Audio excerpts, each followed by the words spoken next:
nação que tem visão de país, visão de tudo, que conseguem ser ambiciosos, até em coisas pequenas, estimular essas pessoas a serem transformadoras e a construírem o tempo todo, a serem tanto construtoras como ser construídas e serem estimuladas a serem estimuladoras.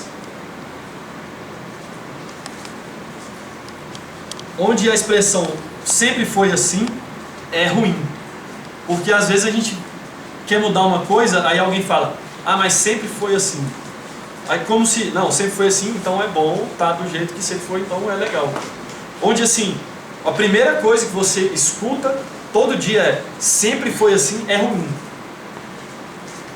Vamos pensar no jeito, é melhor assim, vamos construir assim, vamos fazer juntos assim, da maneira que seja melhor. Onde os professores são muito bem remunerados. E remunerado não só dinheiro, eu acho que eles têm que ganhar muito dinheiro, assim, muito mais do que em qualquer outra possibilidade. Assim. Eu acho que, apesar do Tosta não se sentir incomodado com ganhar 3 vezes menos do que um outro médico que tem a mesma formação, eu me sinto incomodado. Não porque eu queira ganhar muito, assim, eu não tenho essa ambição de ganhar muito, não, eu quero ganhar bem também, né? Mas eu acho que a pessoa tem que ter essa opção e ela se sentir. Eu acho que quando você fala assim, não, eu ganho muito bem, você não precisa falar, eu ganho 3 vezes menos. Você se sente valorizado, assim, você se sente com garra, assim, não, eu tenho que fazer porque eu sou bem remunerado, eu sou valorizado e eu estou aqui e eu tenho que construir e eu vou construir porque eu quero e eu estou bem onde eu estou. Então a universidade que eu quero é uma universidade onde eu sou tratado de igual para igual por todos, independente de PhDeusismos ou coisas do tipo assim. Hã? Independente de ser PhDeus ou PhD Deus. Não é seu PH não. Não, PhD de formação, PhD. Tipo assim, em que assim, às vezes eu vejo que tem professor que ele desaponta muito a gente no ponto de vista emocional, assim, da troca de professor-aluno, porque ele dá aquele choque, assim, põe-se no seu lugar que eu sou o chefe aqui, eu mando aqui. Tipo aquela coisa meio chimpanzé, assim, de marcar o território mesmo. É uma coisa bem arcaica, assim, eu acho isso. Coisa de chimpanzé mesmo. De bater com o pau na cabeça do outro, assim, de igual o sargento lá. É uma violência, é igual uma paulada na cabeça, só que só o raio lento.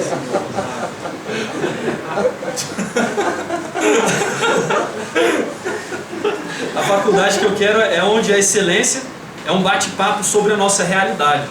Então, assim, eu falei muito de relação humana, mas eu também queria estar numa faculdade onde a qualidade técnica é tudo o que eu sonho, assim, que eu tenho dificuldade em enxergar além dela, assim, que eu tenho que me esforçar para conseguir dar um passo à frente do presente, que o futuro ele está muito próximo, assim, de você não precisa. Eu acho que da onde a gente está hoje para o futuro, assim, não só que a gente deseja, mas que a maioria que deseja, é um salto imenso, assim, eu queria um lugar que o futuro que eu quero é só um passinho à frente, que eu lute sempre para que esse futuro esteja muito próximo. Que a maneira de ensinar seja emocional como em séries, que tenha esse conteúdo emocional de carinho no aprendizado, o aprendizado ser praticamente prático, com vivência mesmo emocional. Por exemplo, que nem antigamente aqui a gente tinha em DIP uma viagem para o interior da Bahia para ver chagas. A gente às vezes discute desnutrição em sala, mas a gente nunca foi no Vale do Jequitinhonha, por exemplo. A gente nunca foi no... alguns aqui já foram, mas assim, a gente não vai assim no curso para onde está o problema. Assim, a gente fica explanando sobre o problema em sala. Eu acho que a gente tinha que viver o problema e morar lá dentro. Eu acho que o aluno tinha que morar na casa de uma pessoa que tem aquele problema. Acho que o aluno tinha que morar na casa de uma pessoa que tem diabetes. tinha que ser uma imersão de vida, assim, uma imersão, uma vivência total, uma imersão completa, para você entender globalmente aquele paciente, ter uma conexão com ele. Você tem que se imergir na realidade dele, na vida dele.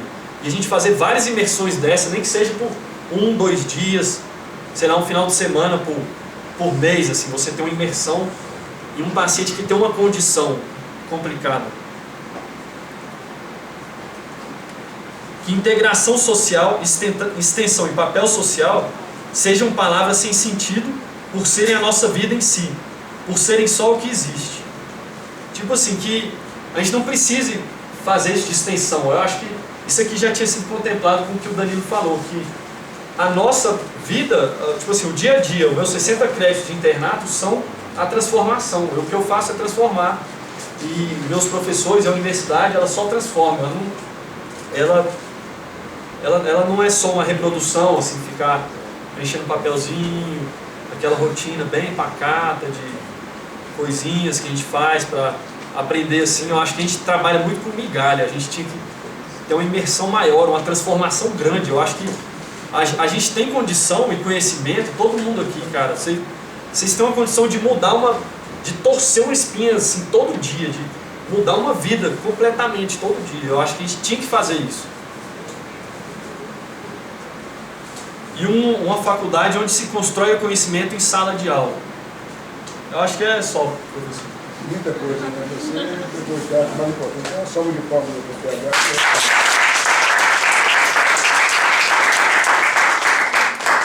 Eu também gostaria de ter essa faculdade, essa universidade, como você propôs.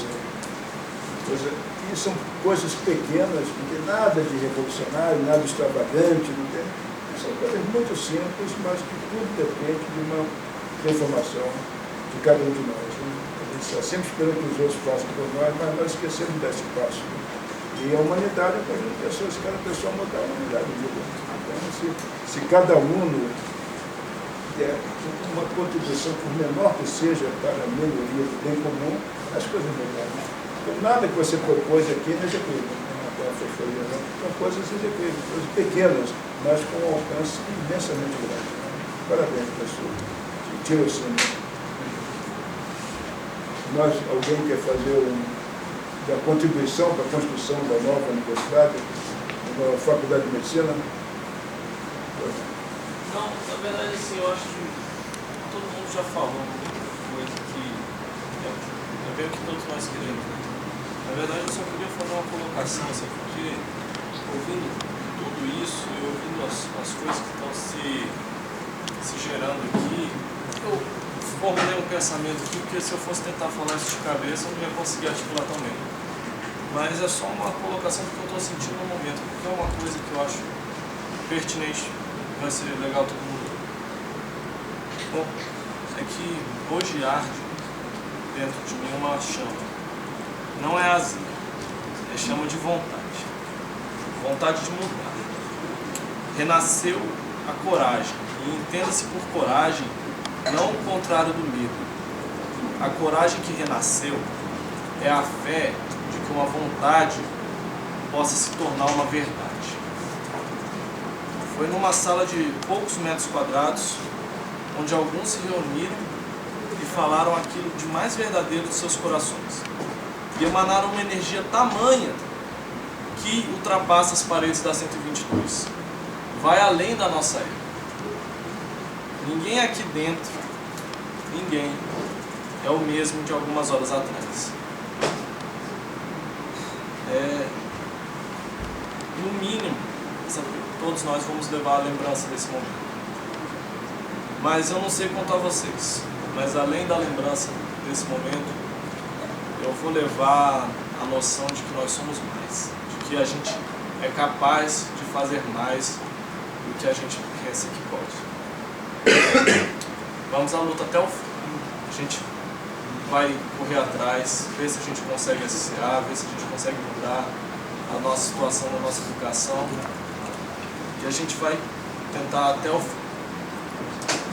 Mas mesmo que a gente não consiga nada além do que a gente já tem, eu considero que só pelos momentos que a gente já passou aqui dentro dessa sala, tudo que nós fizemos já valeu a pena.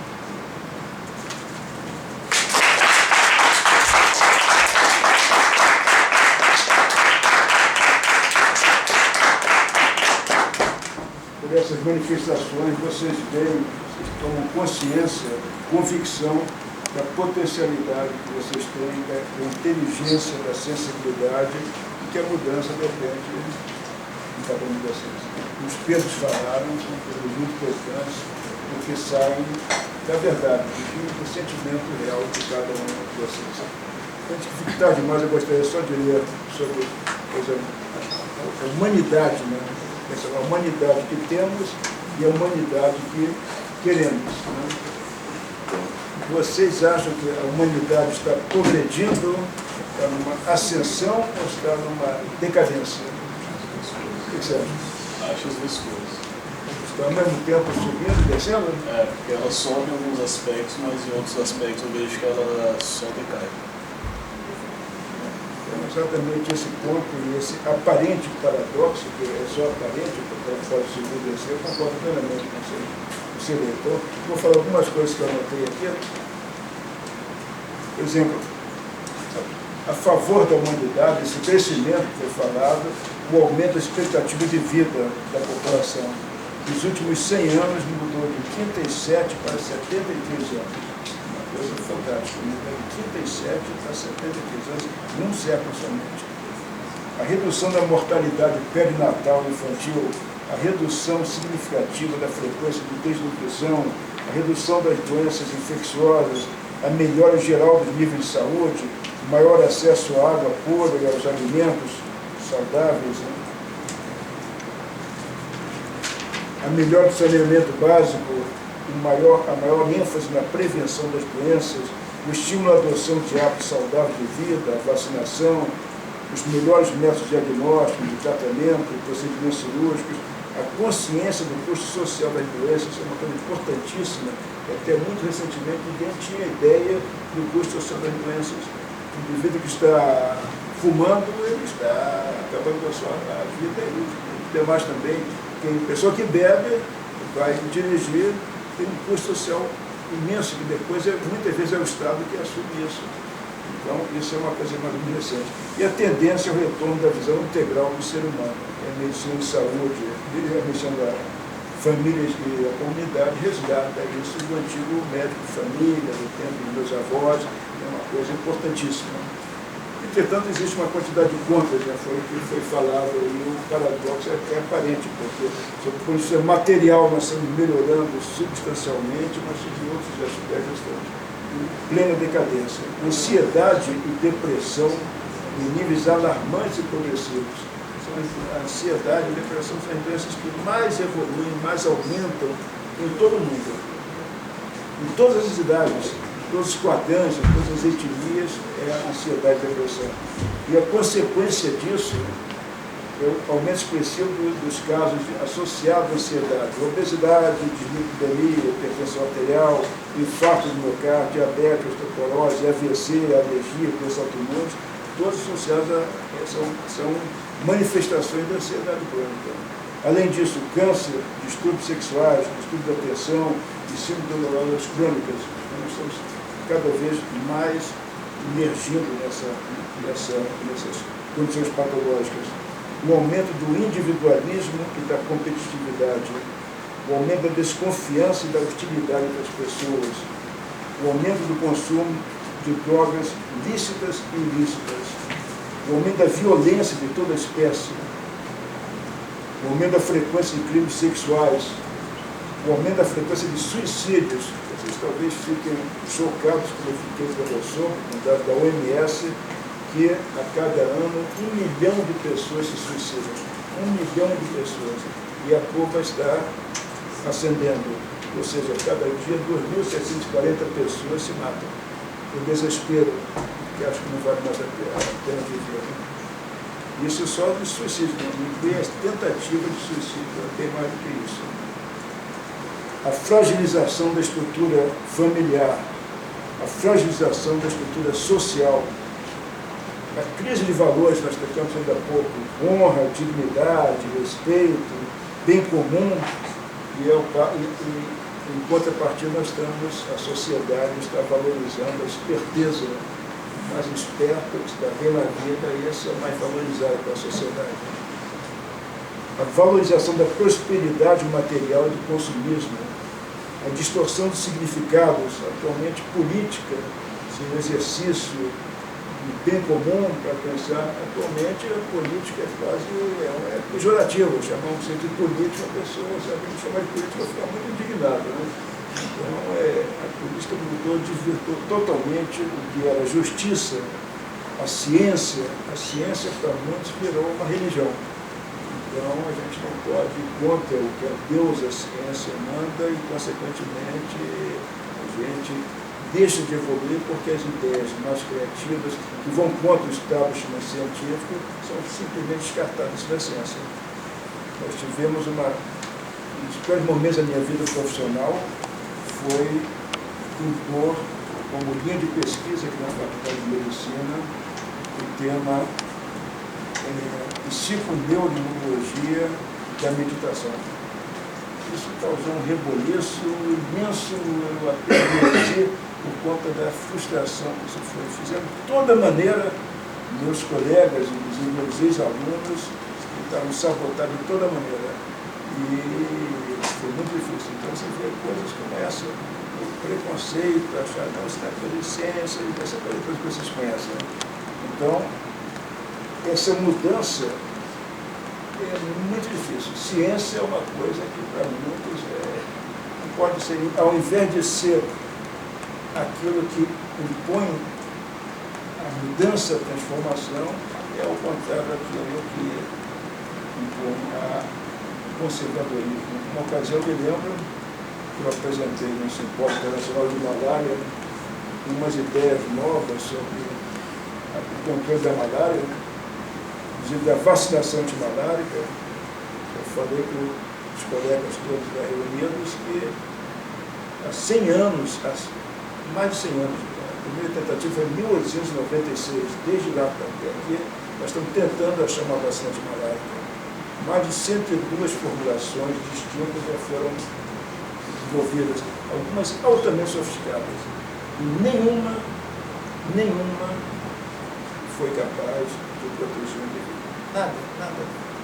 Aí eu falei, olha, 100 anos de tentativa, a um custo de 1 milhão de vidas por ano, somente de crianças, tem que pensar em alternativas, talvez nós estejamos no caminho errado.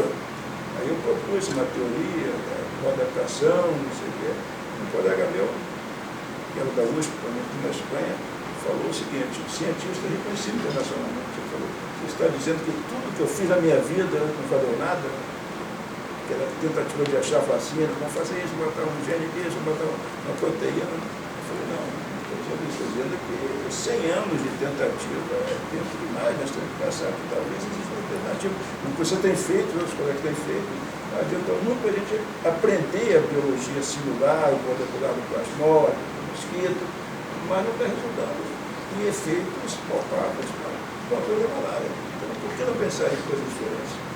Então, já várias vezes eu apresentei essas coisas diferentes e o pessoal reage de uma maneira quase agressiva. Em outra ocasião também, no Simpósio Internacional em Porto Velho, um colega famoso na área ficou indignado também pelo que eu falei.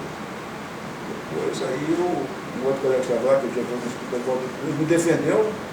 Aí no intervalo do café ele falou, não foi bem assim, não quis dizer isso, mas disse isso. Disse porque eu falei, o sujeito que fez a vida toda uma coisa dessa, veio propor um caminho diferente, então isso lamentavelmente é a ciência como religião. É Deus, a ciência, que tem que prestar homenagem, qualquer coisa diferente é uma anátema, é uma coisa perigosa, é melhor evitar. Então, isso é uma outra distorção da ciência toda. A arte também perdeu o sentido, a arte sempre foi a arte de mostrar o sublime, o que nós temos de mais importante, de expressar aquilo, atualmente é só para vender e para ganhar dinheiro, perdeu o sentido. A injustiça social, não preciso nem falar disso, o preconceito e violência contra as minorias, social, cultural, religioso, o embotamento ético, o embotamento estético,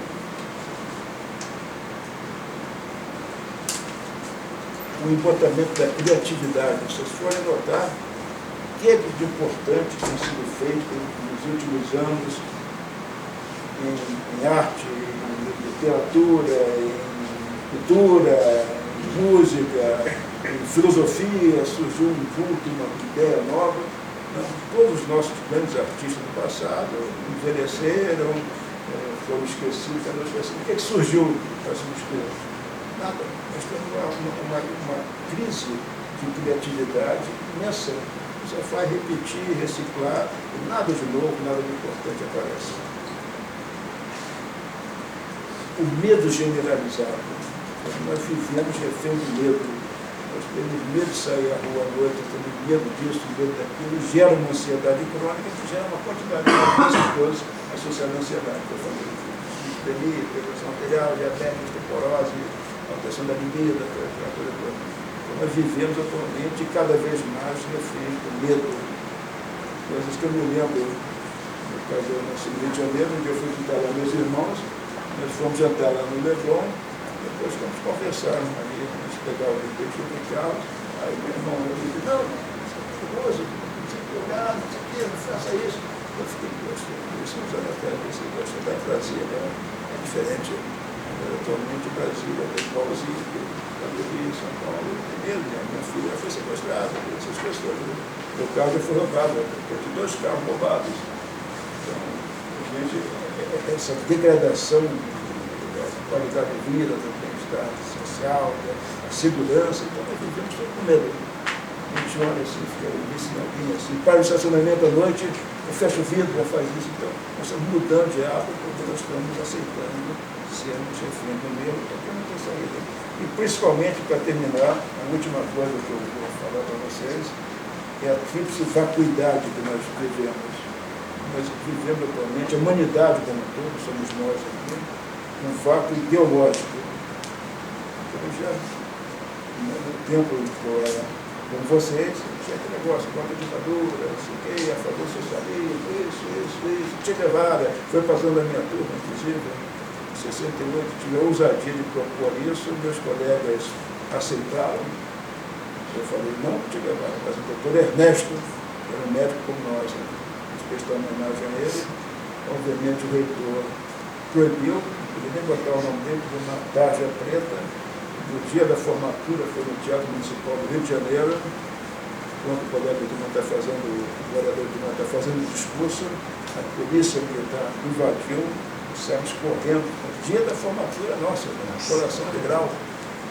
Colegas que foram, tem 2 colegas de turma que foram caçados, chamado envolvimento do centro acadêmico, e o outro ficou foragido durante vários anos. Então, porque nós ousamos colocar o Che Guevara como fazendo. Foi a ideia minha nesse passado. Mas, de qualquer maneira, atualmente, foi uma provocação. Em 68 anos, o ato institucional fazendo uma coisa dessa, coisa totalmente fora de propósito, mas foi feito. Então, nós vivemos além do voto ideológico, nós não sabemos em que acreditar. Não tem mais uma coisa, uma bandeira, acreditar. Então, como nós tínhamos no passado, cabe a vocês descobrir que bandeira é essa.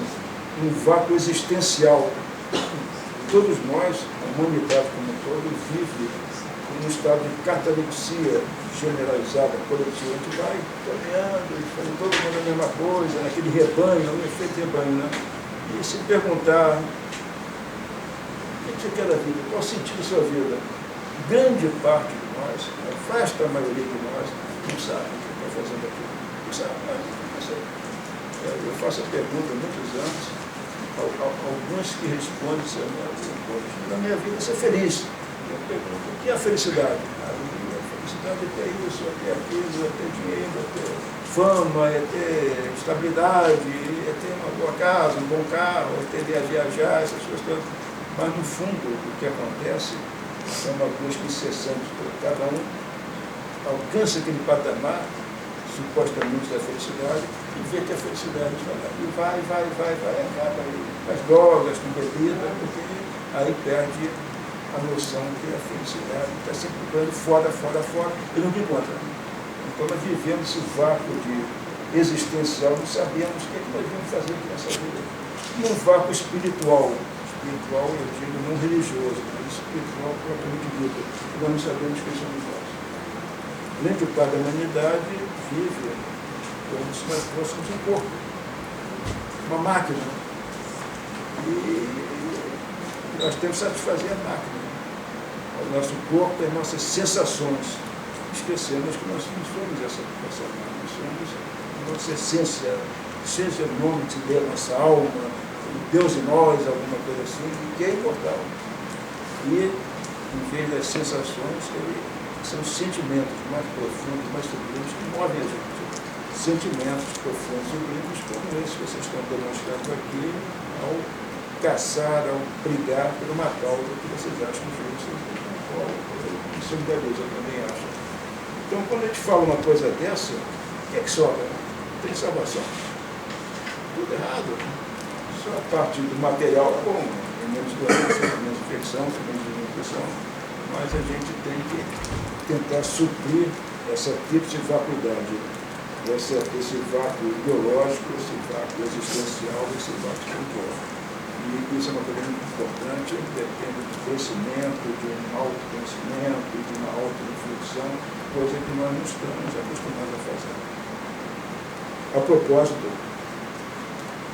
vou parar, já foi tudo que eu ia falar. A propósito, nós vamos oferecer, a partir do dia 20 de maio agora, até dia 24 de junho, um curso de meditação, que às segundas e quintas-feiras, de 14 a 17 horas para o universitário, no auditório 2, e de 17 a 22 horas aqui no auditório da Missão Tropical.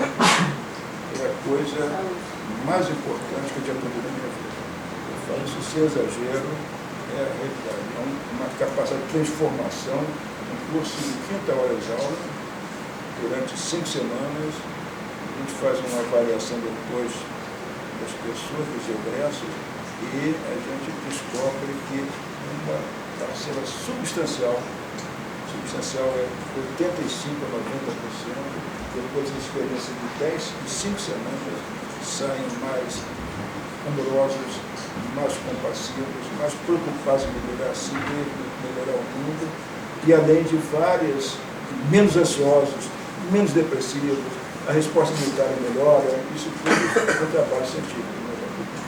Duas dissertações de mestrado, 2 teses doutorais que estamos finalizando, até uma foi sobre meditação em pacientes tratamento de câncer de mama, até os efeitos colaterais da quimioterapia, até queda de cabelo, a pessoa tem menos, as pessoas que bebem. Coisas absolutamente inacreditáveis, coisas que a nossa medicina convencional é incapaz de explicar. Por exemplo, uma moça me procurou ansiosíssima, mas na realidade a mãe dela, que é colega médica, me ligou para mim, que tinha feito curso de meditação, falou: "Gosta, disse, minha filha tem que fazer esse curso, mas não tem mais vaga aqui, são vagas rapidamente se encerram." Aí ela falou: "Então tá bom, precisa muito, então vai fazer na minha convidada." Ela explicou o caso dela, uma moça de 30 e poucos anos, bonitona, e o maior desejo, se casou e há alguns anos queria ter filho, não conseguia ter filho. Fez tudo o que poderia, foi a São Paulo, foi um tratamento de fertilização, o maior especialista brasileiro sobre isso, e concluiu que tinham 2 enzimas que permitiam a anidação do ovo do endométrio. Não tinha aquilo. Tentou 3 vezes, 3 tentativas, gastou uma fábula, teve que perder um carro para poder pagar, e não engravidou. Não engravidou porque, conjuntamente, não produzia as duas enzimas. Aí ela fez o curso, ensinei umas técnicas especiais para ela, poucos meses depois, ela engravidou, apesar de ter 2 enzimas. Então, a medicina não explica o negócio. Uma outra pessoa que tinha um problema de efeito fibrilar, uma doença rara, de curso progressivo de insuficiência renal crônica, para hemodiálise, uma arquiteta de 32 anos, procurou que foi imitação, porque tinha uma proteinúria de 2 gramas de tanto, todo dia, e o diagnóstico feito com biópsia renal e microscopia eletrônica, problema de efeito fibrilar. Fez o curso, antes de terminar o curso, a proteinúria caiu para 200 e pouco, poucos meses depois normalizou. A medicina explica uma coisa dessa, que a meditação vai alterar uma estrutura vascular como problema. Então, coisas como essa. Agora, a coisa mais importante da meditação é o autoconhecimento que nos causa. É uma oportunidade de auto-reflexão muito grande, que a gente acaba entendendo compreendendo isso que eu falei, essas vacuidades, quem somos nós, qual o sentido da vida. Então, isso é uma coisa mais importante da meditação. Se vocês quiserem, então, mandem uma mensagem para mim. Repete as datas, Paulo. Dia 20 de maio a 24 de junho, segundas e quintas-feiras, de 14 a 17 horas para o universitário e de 19 às 22 horas no auditório da Universidade Tropical.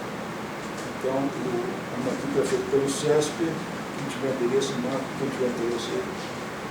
uma mensagem que eu oriento. A matrícula deve ser aberta a partir do dia 6 de maio.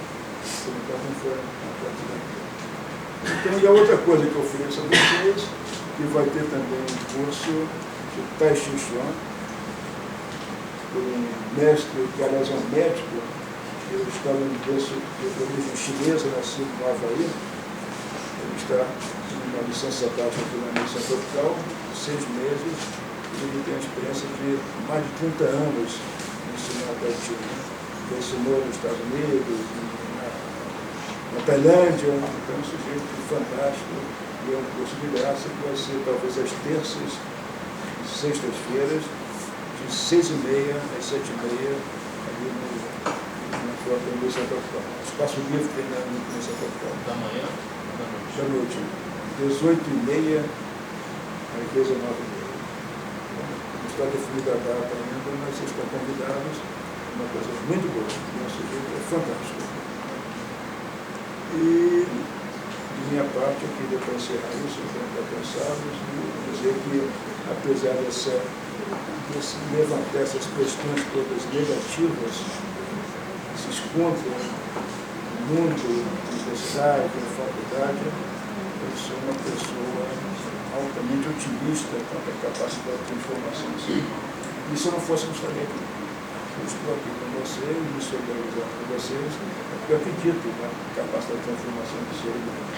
E essa capacidade, essa força de cada um de vocês pode ser agregada, um agregando ao outro, cada pequena força transformada numa força imensa e mudar não só o céu de vocês, como mudar não só a faculdade, a universidade, mudar a si própria, cada um de vocês, e com isso nós vamos mudar.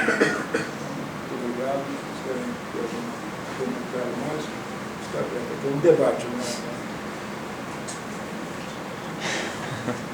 Diga bem, gente, você pode ser uma salva de palmas.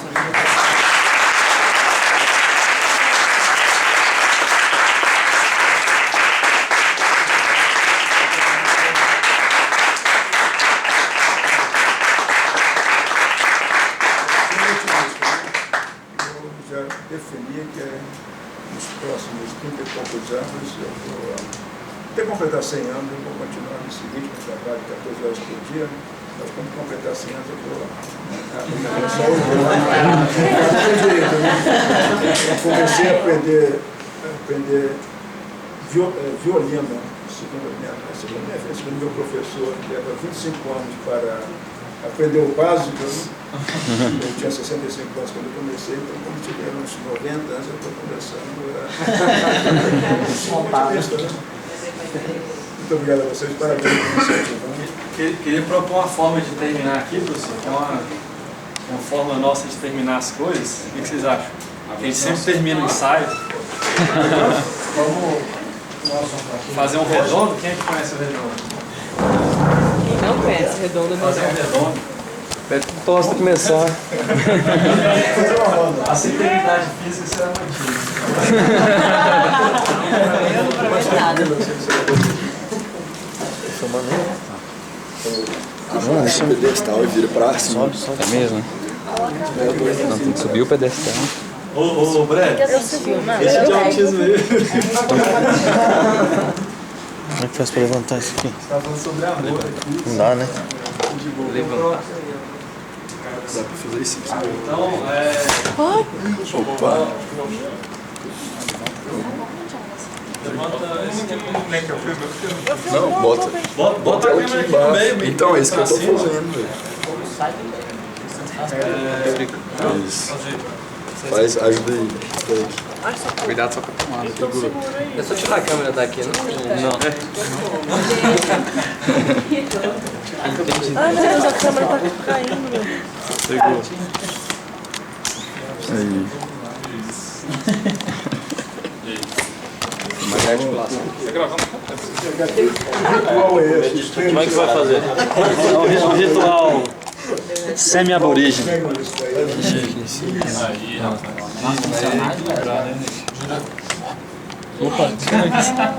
Não vai rolar. Cuidado. Eu acho que é. Não, mas é pra filmar o teto mesmo. É porque há alguns anos eu fui regente da bateria Insana por um tempo, né? E a pessoa que me passou esse cargo foi o Hugo, que hoje em dia é formado já, ele era da turma 82, é o Hugo Henrique Araújo. Ele sempre reclamava comigo nos finais do ensaio, eu reclamava para ele que assim, o pessoal tinha muito pouco orgulho de ser da universidade, ser da faculdade, que ele achava que faltava uma energia, assim, uma coisa que um impacto, assim, que desse uma liga no grupo e que mantivesse esse grupo unido, que ele percebia que às vezes as pessoas iam no ensaio por obrigação, mas que elas não tinham tesão de ir para lá, assim. Aí, em um dado momento, assim, a gente conversando, a gente resolveu tentar resolver isso com uma coisa muito simples, que é um cumprimento que a gente faz em todo final de ensaio, que é uma forma de tentar jogar energia lá em cima e mostrar que a gente é mais forte como um grupo. Acho que o cumprimento fala isso sem precisar falar. Assim. E hoje cada vez ele vai se modificando, assim. E hoje eu queria chamar para a gente fazer esse cumprimento junto com o professor. E eu queria propor uma metodologia um pouco diferente, assim, até meio bizarra, mas acho que vai ser legal. Todo mundo primeiro, todo mundo com a mão no meio, né? Igual a gente sempre faz. Cuidado com Vai, dê um jeito de entrar, sempre tem como entrar mais um, vai. Gente, sempre cabe, agache, vai. Então, hoje, como eu falei que ia ser mais bizarro, eu queria que todo mundo fechasse o olho. Por favor, todo mundo feche o olho. Não tô zoando não vou zoar ninguém não. Agora eu queria que vocês imaginassem assim, tudo que vocês acham que está errado e que revoltam vocês, que essa coisa começasse a virar uma bola dentro da barriga de vocês, assim.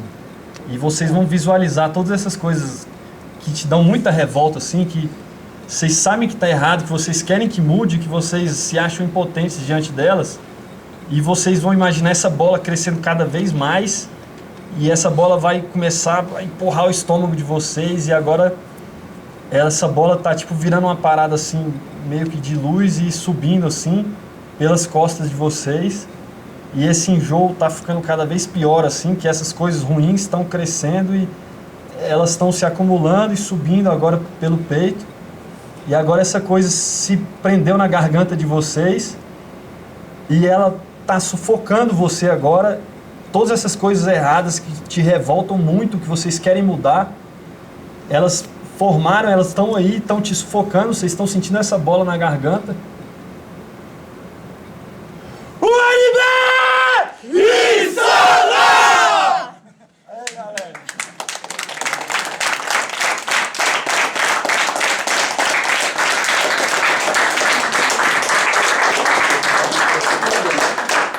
Vou tocar o surdão aí, mano. Legal, valeu. Eu que agradeço, professor. Continua aí. Não desista, não. De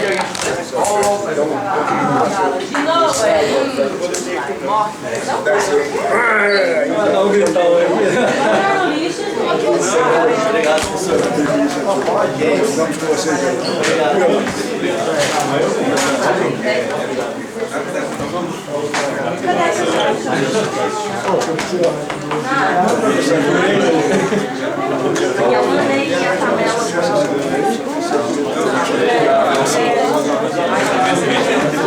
Seis dedos.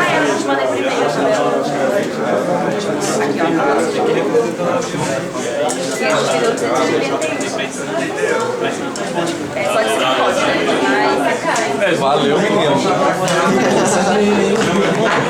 Tá filmando ainda, velho. mudar. Pode parar isso aqui, não pode não?